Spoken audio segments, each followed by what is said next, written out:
Hi everybody, welcome to my channel, Picaflora Health and Wellness. So I decided to do a yoga talk today. I'm not sure how regularly this is going to happen, but yeah, I think I'll be posting them as we go through the asana.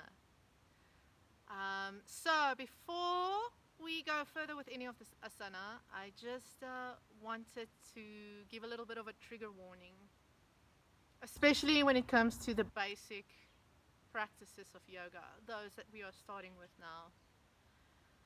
So what can happen and what you may experience, these are things that I have experienced and that's why I'm sharing it with you, is that some of these practices may invoke feelings of frustration or irritation. I actually can't I can't tell you what you are going to experience through these practices. I'm just sharing with you what I experienced. So you may be triggered while doing these practices, especially the basics, because it feels so slow and so simple. And we are used to forcing ourselves to do more, to work harder, to be more, to strive for more, to be more complex, instead of just breaking things down to its simplest form and being present in that moment with whatever it is that you are doing. And that's exactly what the basic practices does, is it forces us to go back to the most simplified forms of doing something and doing it as slow as humanly possible. And for me, it invoked a lot of frustration because I would be like, isn't there anything else that I'm supposed to be doing right now? It doesn't feel like I'm doing anything. This is so slow. It is irritating me. There's a world out there that I need to engage in and things that I need to do, work that needs to get done, people that I need to talk to. And then I'm not present in the exercise, in this practice that I'm busy with at the moment. But that is also part of the meditational process, as I can, if I can say it that way, because I needed to break through those barriers to start understanding what meditation is about. So it's all part of the process. And in the beginning, I was hard on myself because why am I so frustrated with all of this? It's supposed to be fun. Yoga is supposed to feel good. And yeah, it doesn't necessarily always happen that way. Some days it's easier than others. It's just the way life is, you know? And I had to learn how to accept and embrace and surrender to it. And that's why I'm so grateful for this process. And that's why I want to pass this knowledge on to other people.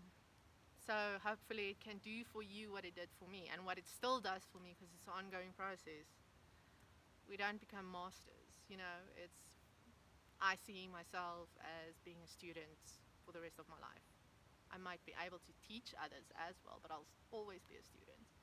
So yeah, so trigger warning, these practices may trigger emotions within you. It's part of the process. It's part of the healing that needs to take place. It's part of the growth and strengthening of ourselves. Loving and accepting ourselves exactly as we are, with our little niggles and imperfections and all of that. So there was something else I wanted to say. Just give me a moment. With some of the Japanese practices as well, they are specifically formulated.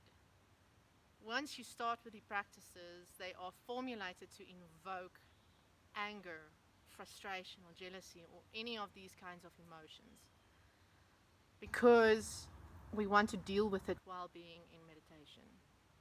We want to focus on whatever issues we are dealing with head first, instead of running away from them or taking it out on our loved ones in our daily lives. And that's what I love about these practices as well, because it's all the same. They are all intertwined. And it all is to serve us for our highest good. And in the same process with the yoga asana that we're doing now, is we're not just meditating. We're learning to work with the flow of life, with our breath, breathing while things are hard. Because it's one thing to surrender to flow and to go with the flow when we're happy and life seems to be good. It's a different story once we experience fear or jealousy or anger or insecurities or some other form of pain that comes up from past life, stuff that happens, when we were kids, or things that happened from our past. It's a whole different ball game doing it when things feel so real in that moment. And that's what these asana teach us as well. And also, our body gets the benefits of whatever asana we are teaching at that moment, what asana we are practicing at that moment. We are showing our bodies the love and self-care, showing ourselves that we are worth practicing yoga. We are worth showing our bodies, even the smallest, most intricate part of ourselves, how much we love that part of our being. And once we do that, once we start doing this, we start building a strong foundation. We become stronger in our bodies, we love ourselves more, and our body starts showing it to us. Once you show your body love, it will show the love back to you. Health will increase. Sleeping patterns will increase.